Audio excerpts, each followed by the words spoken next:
こんにちは。わびチャンネルナビゲーター森林です。真夏、私たちのこの本拠地、埼玉県羽生も記録的な高温で有名な熊谷の町からわずか20分というところ、日々35度から38度という高温に見舞われます。盆栽も必死に命をつないで夏を乗り切るように頑張っています。よくお客様からお問い合わせがあります。水はどれぐらいかければいいんですか？松の類などは何日に1回でいいんでしょうか？今日は初めての方でも分かりやすい水かけの基本をお伝えしたいと思います。どうぞご覧ください。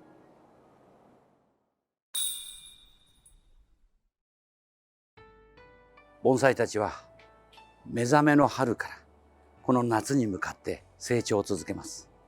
豊かな緑が光を受けて、雑木の盆栽は芽を吹いて葉を茂らせて、とても旺盛な時期がこの夏へ続きます。大切なのはこの夏をどう乗り切るかです。雑木の盆栽は葉を茂らせて葉が傷まないように、あまり日照りの強いところではないところで管理します。そのためにご覧ください。きれいな緑の苔がこの鉢の上を張り詰めます。かたや五葉松に代表される小白類はしっかりした日差しが欲しいので、炎天下でも外で育ちます。そのために表面はカラカラに見える状態があります。このカラカラになっている状態、ここで盆栽の水が必要になりますが、注意点があります。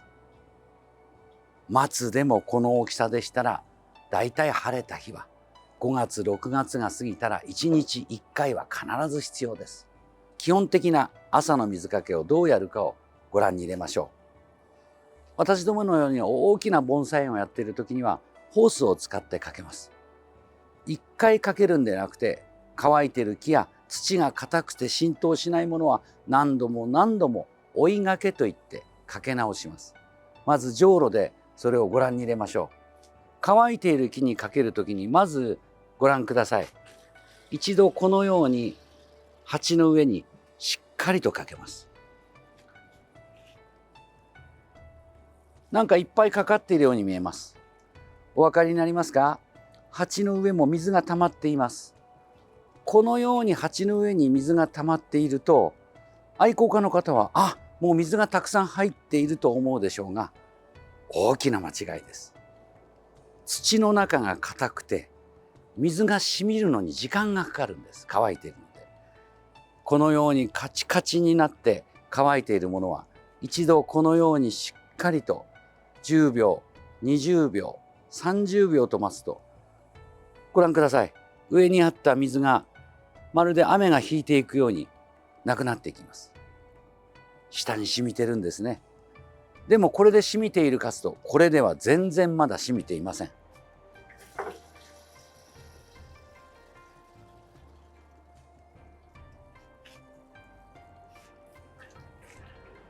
これで今2度目に鉢の上に水がたまりました。これも今に順々に引いていくでしょう。最低でこの2回。できればこの夏の時期、土が硬いものはこれだけの深さのある鉢でももう一度かけるぐらいにそれが必要になります。浅いものとなればなおさらのことです。すぐに乾いてしまうので、何度も何度も追いがけをします。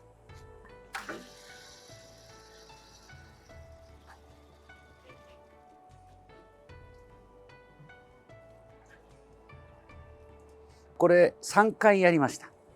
これでようやく朝の水が足りたかなというところになります。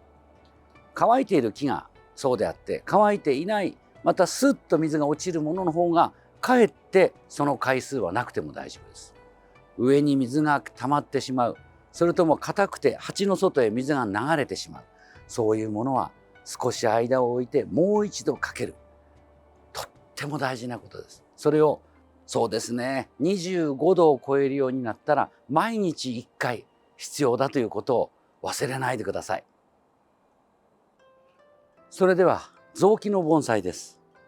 このように緑の苔むした木、これは普段の水が十分足りている、つまりそんなに乾く、湿る、この差があまりないものです。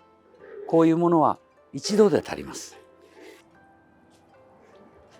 木は正面だけではなく、前後ろからきちんと根にしっかりと水が入るようにかけます。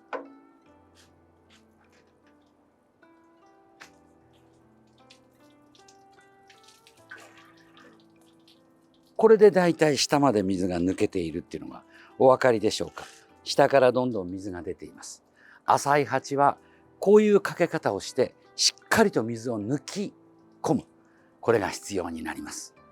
この形を朝、そして日中の日照が強い暑い時を避けて、また夕方、私どもなどは朝8時半くらいから1時間半かけて水を終わらせて、夕方はその日の天候で4時から5時のところでもう一度かけます。これが真夏でもし温度を下げたい時、夕方に限って、朝ではなく夕方はこのように下をちゃんとかけた後にもう一回上からこのようにかけます。葉っぱが水を欲しがっているわけではありませんが、人間でいうとシャワーですね。水浴びをするようにしてこうすることによって木の温度が若干下がります。昼間38度の酷暑の中を頑張って生きても、夜温度が下がれば人間もぐっすり眠れます。盆栽は鉢の中は人間と同じ酸素呼吸です。水中酸素を吸っていきますので、水を上から入れ替えてあげることで新しい酸素が入ることになります。そして温度が下がる。それによってぐっすり眠れるということになります。もう一度繰り返します。松類の乾いてる硬い木は2度3度間を置いてかけて、しっかり鉢の中に水を入れ替えてあげる。柔らかい雑木の盆栽で水が通りやすいもの、これも鉢の上をしっかりとかけて、鉢の下から水が出るぐらいまでかける。そして温度の高い時、夕方は夕水を軽くかけた後に、葉の上から葉水という木全体の温度を下げる役割を水をかけてあげる。夏場の盆栽の管理の水かけでとても重要なところです。ぜひ皆さん覚えてください。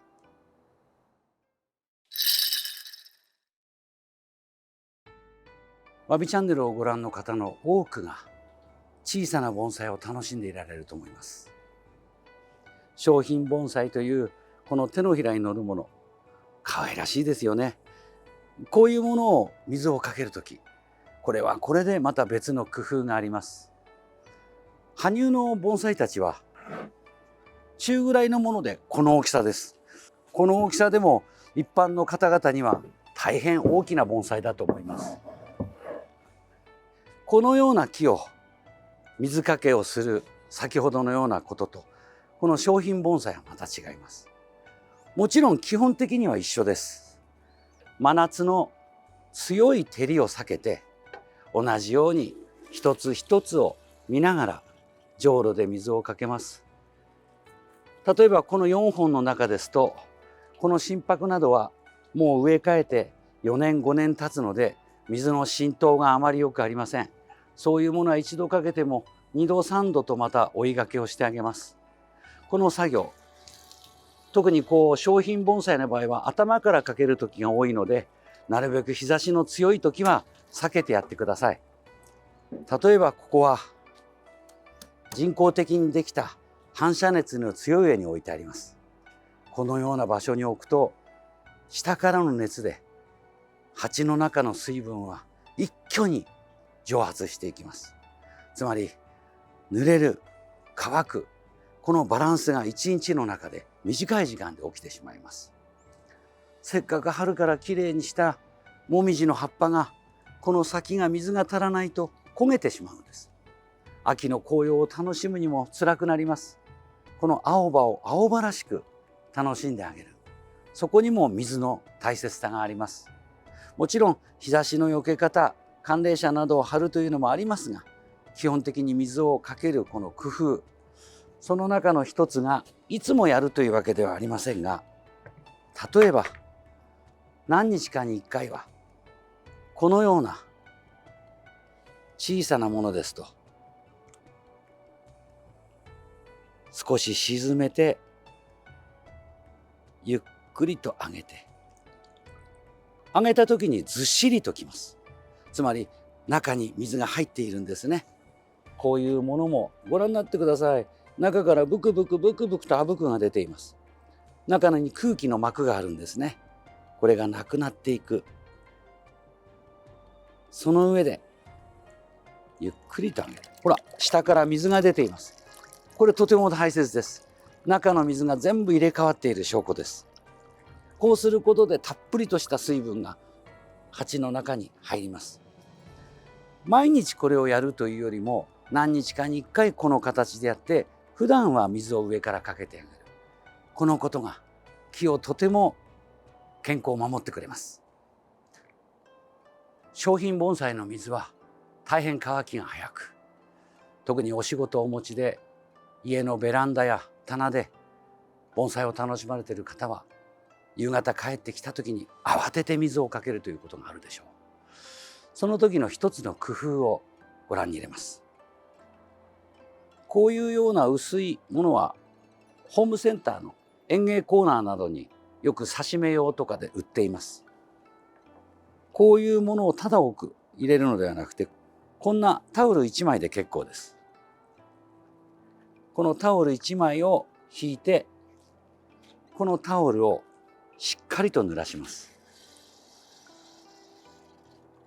小さな盆栽の場合は、どうしても旅行などの場合はやむなく受け皿の中に少し沈めて水を持たせることがありますが、これは簡単に言うと水の呼吸をアップさせることになります。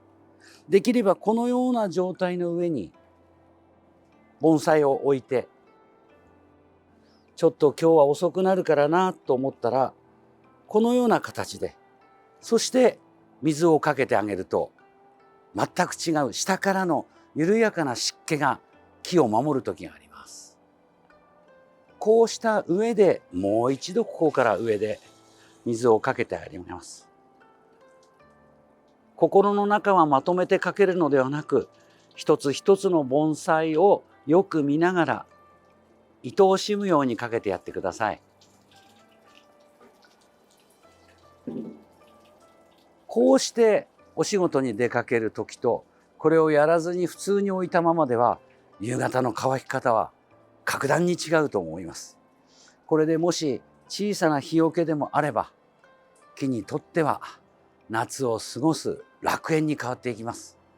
皆さんもぜひ試してみてやってください。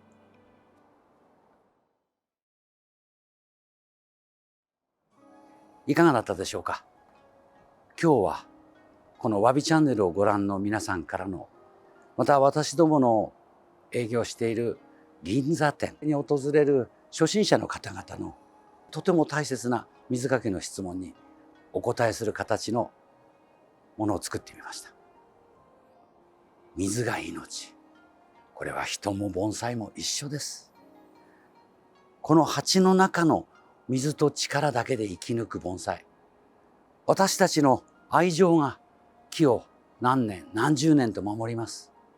ぜひきちんとした情報できちんとした育て方を身につけてくださるとありがたいです。